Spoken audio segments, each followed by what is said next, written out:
Hello students, आज का हमारा टॉपिक होने वाला है हिंदी के एमसीक्यू क्वेश्चन कैसे आते हैं। जैसा कि आपको पता है 12th क्लास में हर साल 10 नंबर का एमसीक्यू क्वेश्चन पूछा जाता है, जिसमें से 5 क्वेश्चन गद्य के होते हैं और 5 क्वेश्चन पद्य के होते हैं। तो उसमें से कुछ मैंने सेलेक्ट किए हैं क्वेश्चंस। आप देखेंगे कि 2019 में पूछा गया ये एमसीक्यू क्वेश्चन है और कैसे एक ही क्वेश्चन से मैंने 4 आंसर बनाए हुए हैं कि आप एक लाइन याद करोगे आपको 4 चीज़ें तैयार हो जाएंगी। तो बात करते हैं क। देखिए कि चिंतामणि के लेखक जो हैं उनका नाम है आचार्य रामचंद्र शुक्ल।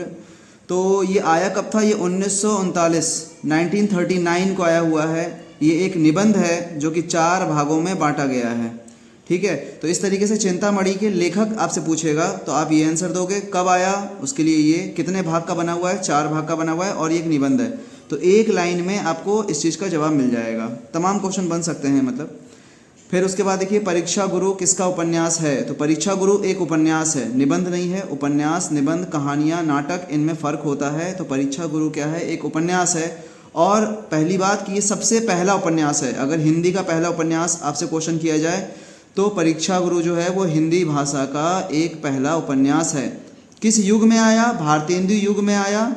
इसके जो राइटर थे वो उनका नाम था लाला श्रीनिवास दास। आया कब? 1882 में।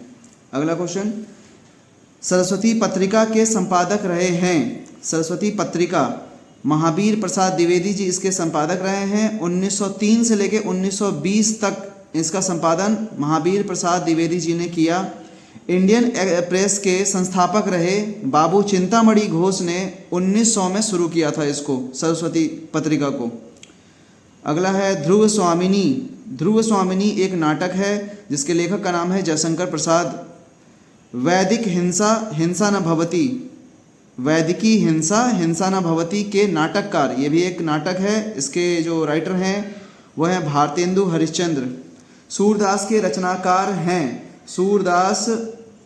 सूरसागर एक रचना है। सूरसागर, देखिए एक ट्रिक बताता हूँ आपको। सूर से रिलेटेड अगर कुछ भी आएगा तो नो डाउट सूरदास जी ने ही उसे लिखा है। सूरसागर ब्रज भाषा में लिखा गया एक रचना है। यामा किस युग की रचना है? तो यामा जो है वो छायावादी युग की रचना है। महादेवी वर्मा जी ने लिखा था इसे और इसके लिए उन्हें ये प्राइज़ मिला, भारतीय ज्ञानपीठ पुरस्कार। महादेवी वर्मा को भारतीय ज्ञानपीठ पुरस्कार यामा के लिए मिला था। ठीक है। तार सप्तक जो है ये 7 कवियों की कविताएं सम्मिलित करके एक बनाया गया है, जिसे प्रकाशित किया गया था 1943 में।